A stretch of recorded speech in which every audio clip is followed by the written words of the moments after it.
आइए सबसे पहले आपको अपने देश की एक ब्रेकिंग न्यूज़ बता देता हूं, उसके बाद मिडिल ईस्ट की तरफ लेकर जाऊंगा। वहां से भी कुछ बड़ी खबरें आ रही हैं। सारी खबरों को बहुत आसान भाषा में आपके सामने रखने की कोशिश करेंगे। भारत से बड़ी खबर यह आ रही है कि भारत के प्रधानमंत्री नरेंद्र मोदी आज रात 8:30 बजे देश को संबोधित करने वाले हैं। प्रधानमंत्री नरेंद्र मोदी की तरफ से 8:30 पर भारत के लोगों के लिए कुछ ऐलान किए जाएंगे।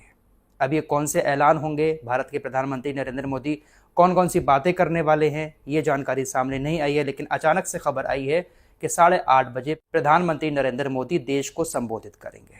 देखते हैं भाई प्रधानमंत्री मोदी जी की तरफ से कौन कौन सी बातें अपने देश के लोगों के सामने रखी जाती है। जब भी प्रधानमंत्री मोदी जी का ऐसा कोई संबोधन आता है तो लोग डर जाते हैं, और जंग के दौरान ऐसा संबोधन आ रहा है तो कहीं ना कहीं लोगों के बीच उत्सुकता है कि आखिर क्या ही बात करेंगे प्रधानमंत्री नरेंद्र मोदी। लेकिन दोस्तों, जहां तक मेरा मानना है कि प्रधानमंत्री मोदी जी अपनी सरकार की उपलब्धियां गिनाएंगे, क्योंकि 5 राज्यों में तकरीबन चुनाव आने वाला है।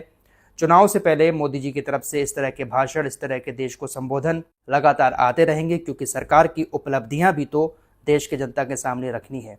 प्रधानमंत्री मोदी जी का भाषण 8:30 बजे आएगा। मोदी जी की तरफ से कौन कौन सी बातें हमारे सामने रखी जाएंगी, आप लोग 8:30 बजे चाहे तो मीडिया पर देख लेना। अगर नहीं देख पाएंगे तो मैं आप लोगों को कुछ बड़ी बातें जो मोदी जी की तरफ से बोली जाएंगी वो बताने की कोशिश करूंगा। फिलहाल स्टेट ऑफ हॉर्मुज की तरफ चलते हैं। कल खबर आई कि स्टेट ऑफ हॉर्मुज को पूरी तरह से ईरान ने खोल दिया है। लगातार हम आप लोगों को वीडियो के जरिए सारी चीज़ें बता रहे हैं, लेकिन दोस्तों अभी अभी खबर आ रही है कि ईरान ने स्टेट ऑफ हॉर्मुज को फिर से पूरी तरह से बंद कर दिया है। ईरानी सेंट्रल मिलिट्री कमांड की तरफ से ऐलान किया गया है कि सीज फायर से पहले जिस तरह से स्टेट ऑफ हॉर्मुज पूरी तरह से बंद था, उसी तरह से एक बार फिर से स्टेट ऑफ हॉर्मुज पहले वाले दौर में आ चुका है। स्टेट ऑफ हॉर्मुज पूरी तरह से फिर से बंद हो चुका है, क्योंकि अमेरिका ने अभी अपनी नाकेबंदी समुद्र से नहीं हटाई है। स्टेट ऑफ हॉर्मुज को आगे और पीछे से जो अमेरिका ने बंद किया है, अभी अमेरिका ने अपनी नाकेबंदी हटाई नहीं है। इस वजह से स्टेट ऑफ हॉर्मुज को एक बार फिर से ईरान ने बंद कर दिया है। इस वक्त की ये बड़ी खबर है। अभी 24 घंटे भी नहीं हुए हैं, स्टेट ऑफ हॉर्मुज को खोलने का ऐलान किया गया था, और अब स्टेट ऑफ हॉर्मुज को बंद करने का ऐलान ईरान की तरफ से कर दिया गया है। भारत के भी तकरीबन 4 से 5 जहाज आ रहे थे, स्टेट ऑफ हॉर्मुज तक पहुंचने वाले थे, लेकिन अब सब ने अपना रास्ता बदल लिया है और ओमान की खाड़ी की तरफ वापस जा रहे हैं। स्टेट ऑफ हॉर्मुज को खोलने की जैसे ही खबर आई थी, बहुत सारे लोगों को राहत की सांस मिली थी। कई सारे देशों के तेल के टैंकर निकलने के जुगाड़ में थे, लेकिन स्टेट ऑफ हॉर्मुज के करीब पहुंचने से पहले ही एक बार फिर से उसको बंद कर दिया गया है। एक बार फिर से बड़ी दिक्कतों का सामना कई सारे देशों को करना पड़ सकता है। आपको बताता चलूं, कल जब अब्बास अरागची की तरफ से यह कहा गया कि स्टेट ऑफ हॉर्मुज पूरी तरह से खुल चुका है, तो कच्चे तेल के दाम एकदम से नीचे आ गए। तकरीबन $8 से $10 प्रति बैरल कम हो गए थे, लेकिन अब स्टेट ऑफ हॉर्मुज बंद हुआ है तो आज हो सकता है फिर से कच्चे तेल के दाम ऊपर चले जाएं। फिलहाल बड़ी खबर यही है कि स्टेट ऑफ हॉर्मुज फिर से बंद हो गया है। दोस्तों, ईरान की तरफ से डोनाल्ड ट्रंप के हर एक दावे की पुंगी बजाई जा रही है। डोनाल्ड ट्रंप अभी दावा करके हटते भी नहीं है कि ईरान की तरफ से मुंहतोड़ जवाब ट्रंप को दे दिया जाता है। कल जब स्टेट ऑफ हॉर्मुज को खोलने का ऐलान अब्बास अरागची की तरफ से किया गया था, तो उसके बाद ट्रंप फूले नहीं समा रहे थे। चाइना के राष्ट्रपति को लेकर एक पोस्ट किया कि शी जिनपिंग, जो चाइना के राष्ट्रपति हैं, स्टेट ऑफ हॉर्मुज के खुलने से बहुत ज्यादा खुश हैं। चीन में हमारी मुलाकात बहुत ज्यादा स्पेशल और ऐतिहासिक होगी। मैं राष्ट्रपति शी जिनपिंग के साथ रहने के लिए बहुत ज्यादा उत्सुक हूं। बहुत कुछ हासिल किया जाएगा। अब्बास अरागची की एक पोस्ट को देखकर डोनाल्ड ट्रंप ने इस तरह से उछलना शुरू कर दिया था। कल शाम तकरीबन 5 या 6 बजे के बीच में अब्बास अरागची की तरफ से स्टेट ऑफ हॉर्मुज खोलने का ऐलान किया गया था।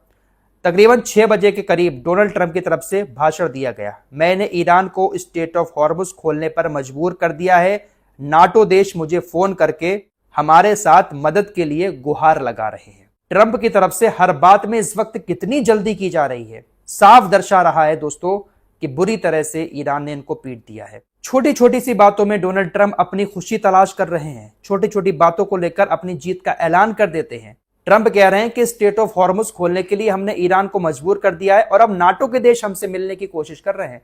हमने नाटो को बुलाया था, उस टाइम नाटो नहीं आया, अब हमें फोन कर रहे हैं नाटो देश। लेकिन दोस्तों, 6 बजे डोनाल्ड ट्रंप की तरफ से यह बयान अभी आ ही रहा था। 6:10 पर स्पेन के प्रधानमंत्री की तरफ से डोनाल्ड ट्रंप के इस बयान को झूठा करार दिया गया।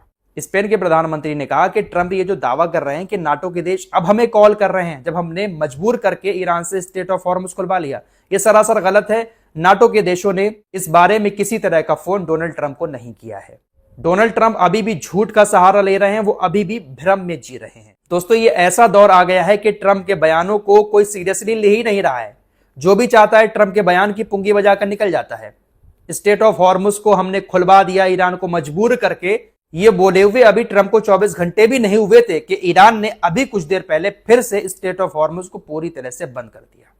फिर से मोए मोए हो गई यहां पर ट्रंप की। दोस्तों, डोनाल्ड ट्रंप ईरान में जो कुछ हासिल करना चाह रहे थे वो हासिल नहीं कर पाए हैं और हो सकता है कि बहुत जल्द डोनाल्ड ट्रंप क्यूबा के ऊपर हमला कर दे। डोनाल्ड ट्रंप की तरफ से इस बात का हिंट दे भी दिया गया है कि अगला टारगेट हमारी सेना का क्यूबा देश है। क्यूबा पर हमला किसी भी वक्त अमेरिका की तरफ से किया जा सकता है, क्योंकि अमेरिका का जो टोही ड्रोन है, जिसको निगरानी ड्रोन भी कहा जाता है, वो आसमान में उड़ रहा है, क्यूबा की निगरानी कर रहा है। कुछ ऐसा ही ईरान के साथ भी किया गया था। हमला करने से पहले अमेरिका ने अपना निगरानी ड्रोन ईरान के आसमान में उड़ाया था, बहुत सारी निगरानी हुई थी और उसके बाद हमला कर दिया गया था। तो क्यूबा पर भी किसी भी वक्त डोनाल्ड ट्रंप हमला कर सकते हैं। इनको सिर्फ जंग चाहिए है, कहीं पर भी किसी भी तरह से बस जंग होती रहे। अब देखिए, इजराइल की तरफ से एक बड़ा आंकड़ा जारी किया गया है कि हमने ईरान के कितने लोगों को मार दिया। इतने लोगों के मारने के बाद भी ईरान अभी भी टिका हुआ है, ये काफी बड़ी बात है दोस्तों। 28 फरवरी को ये जंग शुरू हुई थी, तब से लेकर अब तक का आंकड़ा पूरा इजराइल की तरफ से बताया गया है कि ईरानी शासन के तकरीबन 28 सीनियर लीडर इजराइल ने मार दिए। लगभग 10,800 हमले किए गए इजराइल के ऊपर। इजराइल के लड़ाकू विमानों ने तकरीबन 8,500 से ज्यादा उड़ानें भरी ईरान के ऊपर। ईरान के लगभग 250 एयर डिफेंस सिस्टम नष्ट कर दिए। 60% मिसाइल लॉन्चरों को तबाह कर दिया।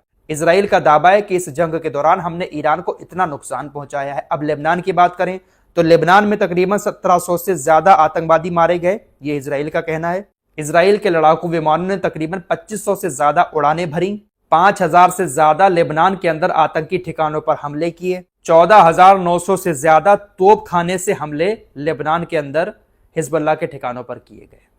ये पूरा आंकड़ा इजराइल डिफेंस फोर्सेस की तरफ से जारी किया गया है। अगर आंकड़ा देखा जाए तो बहुत बड़ा है। अगर इतने हमले वाकई में इजराइल की तरफ से किए गए होते और इतने ठिकानों पर किए गए होते तो अब तक तो ईरान भी तबाह हो चुका होता और लेबनान के अंदर हिजबुल्लाह भी खत्म हो गया होता। 5000 ठिकाने हिजबुल्लाह के, क्या बात है इजरायली सेना की। 5000 ठिकानों पर हमला करने के बाद भी हिजबुल्लाह इस लायक है कि वो लगातार रॉकेट हमले अभी भी इजराइल की तरफ कर रहा है। कागज पर इनकी तरफ से बातें बहुत बड़ी बड़ी लिखी जाती हैं, लेकिन हकीकत क्या है हम सभी लोग आज देख रहे हैं। ये लोग अपनी खुफिया एजेंसी मोसाद का डंका पूरी दुनिया में बजाते हैं, लेकिन ईरान भी इनसे कम नहीं है। इजरायली चैनल 15 की तरफ से एक बहुत बड़ा दावा किया गया है कि ईरान की जो एयरफोर्स है उस एयरफोर्स में ईरान के जासूस भरे पड़े हैं। जी हां, ये एक बहुत बड़ा दावा इजरायली चैनल 15 की तरफ से किया गया है कि इजरायली वायुसेना जो इस वक्त हमले कर रही है ईरान के ऊपर, उस वायुसेना के अंदर ईरानी जासूसों का एक पूरा नेटवर्क घुसा हुआ है। इजरायली मीडिया का कहना है कि यह नेटवर्क बाहर नहीं है, बल्कि यह जासूसी नेटवर्क इजरायली वायुसेना के अंदर ही है, और वो वायुसेना जो इस वक्त तेहरान के ऊपर हमले कर रही है। लेकिन इजराइल की वायुसेना ईरान के उस जासूसी नेटवर्क को पकड़ नहीं पा रही है। दोस्तों, इस बात में शक भी नहीं है कि जिस तरह से इस बार ईरान ने अपने निशाने लगाए हैं, जो भी मिसाइल छोड़ी है वो कहीं ना कहीं एकदम एग्जैक्ट उसी लोकेशन पर जाकर गिरी है जहां पर ईरान मारना चाह रहा था। इजराइल के अंदर कई सारे सेना के ठिकानों पर हमले जो हुए हैं, बड़े बड़े कारखाने जहां पर सेना के लिए ड्रोन बनाए जाते थे, इजरायली वायुसेना के अड्डे थे, उन तमाम अड्डों पर जो मिसाइलें गिरी हैं एकदम सटीक लोकेशन ईरान के पास कहां से आई। हो सकता है कि कोई जासूसी नेटवर्क ईरान का भी इजराइल के अंदर घुसा हुआ हो। फिलहाल कुल मिलाकर बात यह है कि इजराइल अमेरिका अपने आप को दिखाते तो बहुत बड़ा है, लेकिन जब इनका सामना किसी असली ताकत से होता है तो फिर इनकी मोए मोए हो जाती है। ट्रंप की तरफ से एक और बड़ा दावा किया गया है कि ईरान एक बात पर और राजी हो गया है।